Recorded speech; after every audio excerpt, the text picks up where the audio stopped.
Hey guys, welcome back to my channel. आशा करती हूँ आप सब लोग ठीक होंगे। आज है 26 तारीख, तो 26 तारीख का करंट देख लेते हैं। सबसे पहले जाएंगे मेन हेडलाइंस पे कि आजकल न्यूज़ में क्या चल रहा है। तो पहला है, नई दिल्ली में हाइफा दिवस मनाया गया। हाइफा की लड़ाई के शहीदों को श्रद्धांजलि देने के लिए नई दिल्ली में हाइफा दिवस मनाया गया। इजराइल के राजदूत रुवेन अजार ने भारत और इजराइल के बीच मजबूत द्विपक्षीय संबंधों की प्रशंसा की और साझा लोकतांत्रिक मूल्यों पर जोर दिया। ब्रिटिश भारतीय सेना के भारतीय सैनिकों ने प्रथम विश्व युद्ध के दौरान 1918 में ओटोमन साम्राज्य और जर्मन सेना के खिलाफ निर्णायक जीत हासिल की। दुबई में 10वीं विश्व एफजेडओ कांग्रेस शुरू हुई। 10वीं वार्षिक विश्व एफजेडओ कांग्रेस 23 से 25 सितंबर को दुबई में आयोजित की गई।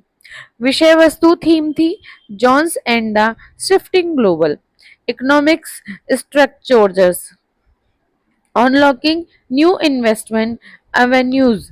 35 से अधिक वक्ताओं ने उभरते रुझानों और प्रौद्योगिकियों पर चर्चा की, जिसमें श्रीकांत बडंगा के नेतृत्व में भारतीय भागीदारी रही। इस कार्यक्रम में 100 से अधिक देशों के लिए लोगों के शामिल होने का अनुमान है, जो वैश्विक व्यापार में मुक्त क्षेत्रों की महत्वपूर्ण भूमिका पर जोर देंगे। सुनीता विलियम्स ने दूसरी बार आईएसएस की कमान संभाली। भारतीय मूल की नासा अंतरिक्ष यात्री सुनीता विलियम्स ने अंतर्राष्ट्रीय अंतरिक्ष स्टेशन आईएसएस की कमान संभाल ली है, जो कि दूसरी बार है जब वह कक्षीय प्रयोगशाला का नेतृत्व कर रही है। उन्होंने आईएसएस पर एक समारोह के दौरान रूसी अंतरिक्ष यात्री ओलेग कोनोनेको से पदभार संभाला। विलियम्स और कोनोनेको बोइंग के स्टार लाइनर शटल से पहुंचे। अब उनके फरवरी 2025 में वापस लौटने का अनुमान है। लेबनान में हिजबुल्लाह और इजरायली हवाई हमलों में 492 लोगों की मौत हो गई। लेबनान में हिजबुल्लाह के ठिकानों पर इजरायली हवाई हमलों में बच्चों सहित 492 लोग मारे गए, जो लगभग 20 वर्षों में संघर्ष का सबसे घातक दिन था। इजरायली सेना ने हिजबुल्लाह की 1600 संपत्तियों को निशाना बनाया, जिसमें नागरिक घरों में संग्रहित गोला बारूद भी। हमलों से पहले निकासी की चेतावनी जारी की गई थी। लेबनान पश्चिम एशिया के लेवेंट क्षेत्र में एक देश है। इसकी राजधानी बेरूत है। बजाज कैपिटल इंश्योरेंस ने मानव प्लस एआई अभियान ब्लेस मी गणेशा लॉन्च किया। बजाज कैपिटल इंश्योरेंस ने 3,500 कर्मचारियों की रचनात्मकता और एआई तकनीक को मिलाकर मानव प्लस एआई संगीत रचना गणेश आरती पेश की। इस अभियान ने 5 दिनों में 15 लाख से अधिक इम्प्रेशन और 5 लाख से अधिक शुभकामनाएं दी। यह पहल बजाज कैपिटल की नवाचार और सांस्कृतिक जुड़ाव के प्रति प्रतिबद्धता को दर्शाती है। बढ़ते हैं आज के मेन क्वेश्चन की तरफ। हाल ही में अनुरा कुमारा दिसानायके को किस देश का राष्ट्रपति चुना गया? ए श्रीलंका, बी भूटान, सी बांग्लादेश या डी नेपाल। इसका सही आंसर है ए श्रीलंका का राष्ट्रपति चुना गया। अनुरा कुमार दिसानायके, जिनका जन्म 24 नवंबर 1968 को गालेबेला में हुआ था, मैंने जनता विमुक्ति पैरानुमा जेवीपी पार्टी को अभूतपूर्व चुनाव में 42.31% वोट हासिल करके जीत दिलाकर श्रीलंकाई राजनीति को बदल दिया है। ग्रामीण पृष्ठभूमि से राष्ट्रपति पद तक उनका उदय देश के राजनीतिक परिदृश्य में एक महत्वपूर्ण बदलाव का प्रतीक है। विशेष रूप से आर्थिक संकट और पारंपरिक राजनीतिक अभिजात वर्ग के प्रति जनता के असंतोष के बाद अनूरा का नेतृत्व पार्टी के उग्रवादी अतीत से अधिक लोकतांत्रिक और सुधारवादी दृष्टिकोण की ओर प्रस्थान का प्रतिनिधित्व करता है, जो मतदाताओं की परिवर्तन की इच्छा के अनुरूप है। किस देश ने जीवाश्म ईंधन उत्पादक देशों के स्वैच्छिक योगदान के माध्यम से वित्त पोषित एक नया जलवायु कोष प्रस्तावित किया है? ए अल्जीरिया, बी अजरबैजान, सी भारत या डी ऑस्ट्रेलिया। इसका सही आंसर है बी अजरबैजान ने। अज़रबैजान ने जीवाश्म ईंधन उत्पादक देशों और कंपनियों के स्वैच्छिक योगदान के माध्यम से वित्त पोषित एक नया जलवायु कोष प्रस्तावित किया है। यह पहल जलवायु परिवर्तन सम्मेलन COP29 के दौरान पेश की गई थी, जिसका उद्देश्य जलवायु परिवर्तन से निपटने में विकासशील देशों की वित्तीय जरूरतों को संबोधित करना था। हालांकि प्रस्ताव नेक इरादे वाला है, लेकिन पर्याप्त फंडिंग हासिल करने में चुनौतियों को देखते हुए इसकी संभावित प्रभावशीलता को लेकर चिंताएं हैं।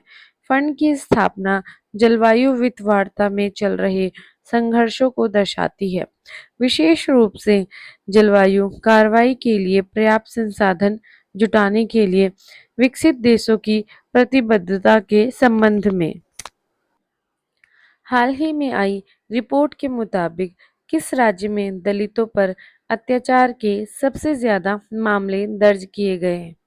ए उत्तराखंड, हरियाणा और पंजाब, बी झारखंड और बिहार, सी उत्तर प्रदेश, राजस्थान और मध्य प्रदेश या डी महाराष्ट्र, कर्नाटक और केरल।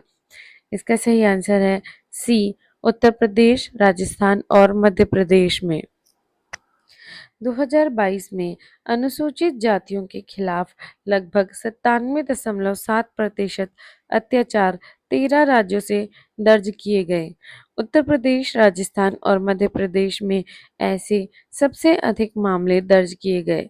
उन्हीं 13 राज्यों में अनुसूचित जनजातियों के खिलाफ 98.91% अत्याचार की सूचना मिली। 2022 में अनुसूचित जाति और अनुसूचित जनजाति अत्याचार निवारण अधिनियम के तहत कुल 51,556 मामले दर्ज किए गए। उत्तर प्रदेश में 12,287 मामले, कुल का 23.78%। राजस्थान में 8,651 मामले, 16.75% और मध्य प्रदेश में 7,732 मामले थे, यानी 14.97%। हाल ही में भारत का पहला CO2 मेथनॉल पायलट प्लांट कहाँ पर लॉन्च किया गया? ए चेन्नई, बी गोरखपुर, सी पुणे या डी कोची। इसका सही आंसर है सी पुणे में लॉन्च किया गया। 1.4 TPD क्षमता वाला भारत का पहला CO2 से मेथनॉल पायलट प्लांट पुणे में लॉन्च किया गया। यह परियोजना भारत सरकार के विज्ञान और प्रौद्योगिकी विभाग DST द्वारा समर्थित है। यह सार्वजनिक निजी भागीदारी PPP के तहत IIT दिल्ली और थमेक्स लिमिटेड के बीच एक सहयोग है। संयंत्र का लक्ष्य COP26 से भारत के जलवायु लक्ष्यों के अनुरूप कार्बन कैप्चर और यूटिलाइजेशन CCU प्रौद्योगिकी को आगे बढ़ाना है। नीति आयोग और पेट्रोलियम मंत्रालय कच्चे तेल के आयात को कम करते हुए 15% मेथनॉल मिश्रित डीजल पेश करने की नीति पर काम कर रहे हैं। परियोजना की लागत लगभग 31 करोड़ रुपए है।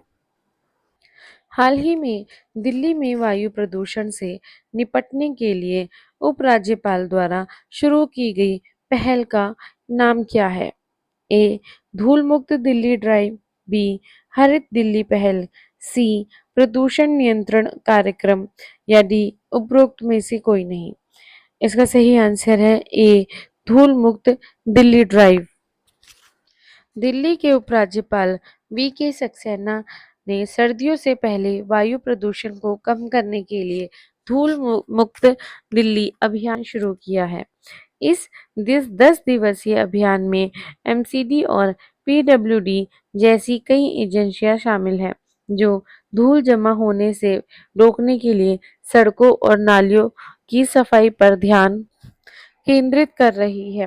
हाल ही के शुष्क मौसम से सूखी मिट्टी और गाद प्रदूषण में महत्वपूर्ण योगदान देते हैं।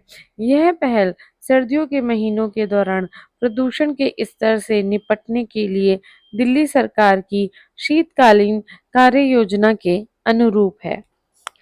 हाल ही में जारी एशिया पावर इंडेक्स में भारत की रैंक क्या है? ए पहला, बी दूसरा, सी तीसरा या डी चौथा। इसका सही आंसर है सी तीसरा रैंक है। ऑस्ट्रेलियाई थिंक टैंक लोवी इंस्टीट्यूट द्वारा हाल ही में जारी एशिया पावर इंडेक्स में भारत ने जापान को पीछे छोड़ते हुए तीसरा स्थान हासिल किया है। एशिया पावर इंडेक्स एशिया में विभिन्न देशों के प्रभाव का मूल्यांकन करता है। संयुक्त राज्य अमेरिका और चीन पहले और दूसरे स्थान पर हैं। 41वें भारतीय तटरक्षक आईसीजी कमांडरों के सम्मेलन का उद्घाटन किसने किया? A Amit Shah, B Rajnath Singh, C R K Singh या डी गिरिराज सिंह। इसका सही आंसर है बी राजनाथ सिंह ने। रक्षा मंत्री राजनाथ सिंह ने नई दिल्ली में 41वें भारतीय तटरक्षक आईसीजी कमांडरों के सम्मेलन का उद्घाटन किया। 3 दिवसीय कार्यक्रम में वरिष्ठ आईसीजी कमांडर बढ़ती भू राजनीतिक और समुद्री सुरक्षा चुनौतियों के बीच रणनीतिक परिचालन और प्रशासनिक मुद्दों पर चर्चा करेंगे। किस केंद्रीय मंत्री ने हाल ही में सीएम CSIRT पावर का उद्घाटन किया?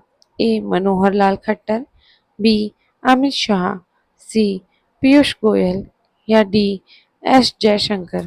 इसका सही आंसर है ए मनोहर लाल खट्टर ने। हाल ही में केंद्रीय ऊर्जा मंत्री मनोहर लाल खट्टर ने नई दिल्ली में बिजली क्षेत्र के लिए कंप्यूटर सुरक्षा घटना प्रतिक्रिया टीम CSIRT पावर का उद्घाटन किया।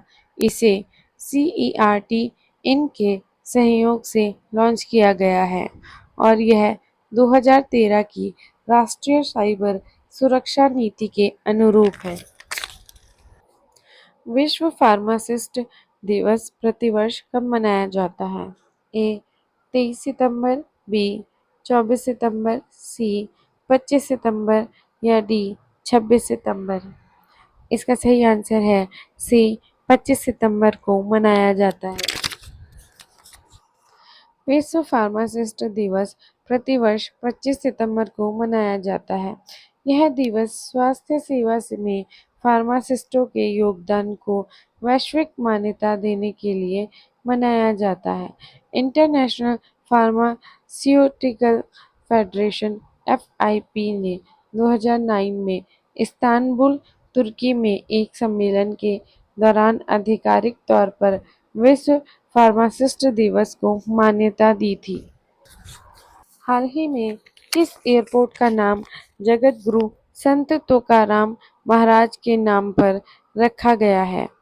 ए Mumbai airport, B Patna airport, C Pune airport या डी लखनऊ एयरपोर्ट। इसका सही आंसर है सी पुणे एयरपोर्ट का नाम रखा गया। महाराष्ट्र सरकार ने पुणे हवाई अड्डे का नाम जगतगुरु संत तुकाराम महाराज पुणे अंतर्राष्ट्रीय हवाई अड्डा रखने का प्रस्ताव को मंजूरी दे दी।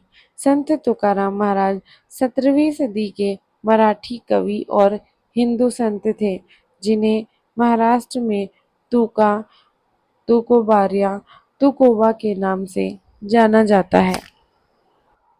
मनकीडिया समुदाय को हाल ही में किस राज्य ने विशेष आदिवासी समूह का दर्जा दिया है? ए आसाम, बी केरल, सी ओडिशा या डी मध्य प्रदेश। इसका सही आंसर है सी ओडिशा ने। हाल ही में मनकीडिया समुदाय ओडिशा में जंगलों पर आवास अधिकार प्राप्त करने वाला छठा विशेष रूप से कमजोर आदिवासी समूह पीवीटीजी बन गया है।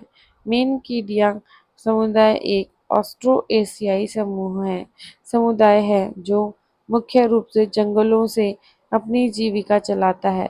यह बिरहोर जनजाति का एक अर्ध खानाबदोश वर्ग है।